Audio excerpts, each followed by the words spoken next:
এখানকার ভিড়টা কমন জিনিস, এরকম ভিড় এখানে তুমি সারা রমজান এখানে পেতে থাকবে।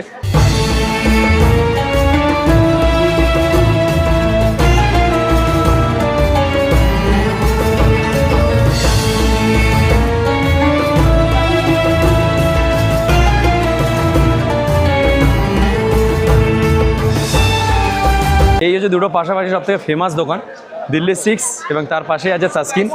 আর এখানে খাওয়ার জন্যে এখন লাইন দেওয়াটা কমন ব্যাপার।